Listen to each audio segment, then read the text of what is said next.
Beth Mullins along with three-time national champion Karchkarai.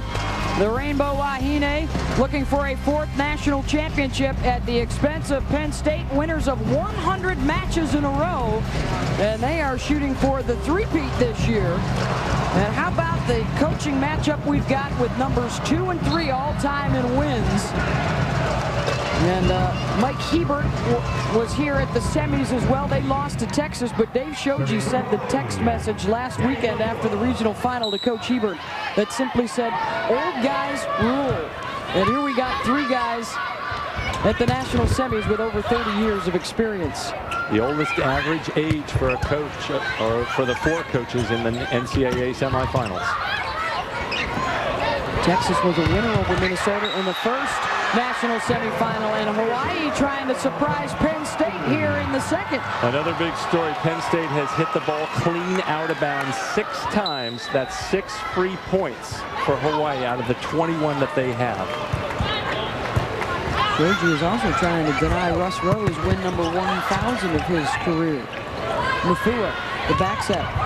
Kudiotanaru tried to tip it. Danielson out of the back, off the triple block. Danielson with only her second kill, but the play was really made by Kubiotanaru. She used the block as her friend, got it back into play when she wasn't in a position to take a good swing. Smart play. Inexperienced players would hit that hard and get blocked to the ground. 5 unanswered points now for Hawaii. They are 3 points away from the opening set. And the NCAA Women's Volleyball Championship will conclude on Saturday night with the national championship final.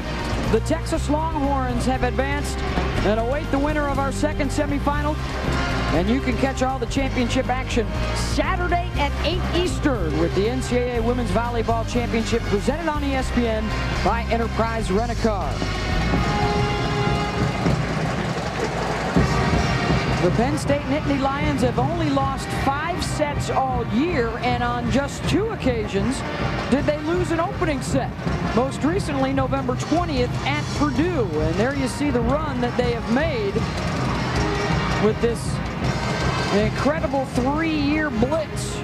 34-2. They only lost 16 sets. Then last year, they only lost 2 of them, and both of them were in the national semis, and now 5 this year. And Hawaii has been effective at putting the pressure on and forcing some errors. Hawaii has been slowing down Ariel Wilson, has been the beneficiary of 6 clean out-of-bounds hits by Penn State. That's unusual. Their error percentage is usually lower than that. And also, Stephanie Farrell having a big game. 6 kills in 10 attempts for Hawaii. That's a position that Coach Shoji said it might be a little weaker than last year. We had a great player there, Jamie Houston, a more inexperienced player, but tonight Farrell is really on, and I think Hawaii knew that Penn State wouldn't be focusing on her as much, knowing they'd be trying to shut down the player of the conference for them, Kanani Danielson. And there is Glass going immediately to Ariel Wilson for the kill. That's her 5th. One key we saw last weekend, there wasn't a really crisp connection between Wilson and the setter, Alicia Glass, and also between her and Blair Brown. So I think Penn State really wants to get that going to have better success tonight. Farrell contested it the net for another kill. But check that, Kaufman now back to serve. 2 points from the set. Glass looking to Megan Hodge. They got the fingertips on it. Mafua looking to Farrell. Dorico was there. Hawaii covers. Chance for Penn State. Glass dumps and scores. Glass doesn't do that very often, but she actually played a lot of offense in her younger years, especially in high school. And when she picks her spots correctly, she has an open net. Opponents aren't ready for that because she doesn't do it too often. Kubiotanaru pushed it through. Another heads-up play. We saw her earlier use the block to continue the rally. That time, just keeping it in play, tooling the block for now set point for Hawaii. And the Rainbow Wahine have 3 of them here to surprise Penn State in the opener. Kubiotanaru, the senior from Haleiwa, Hawaii. Hodge got the touch, point Penn State. Well, that's the easy kind of set point to fend off. The tougher one is now that Hawaii gets the ball and has Kanani Danielson and Farrell up at the net. Oh. The overpass. Oh, and they got away with it. Mafua almost able to put it down. Hodge with the tip. Covered. Farrell. Long. Point Penn State. So this would be huge for Penn State. Again, Hawaii has 2 of their favorite hitters at the net in Kanani Danielson and Stephanie Farrell, who's had a phenomenal match to start so far. They've saved 2 set points. Another one now for Hawaii.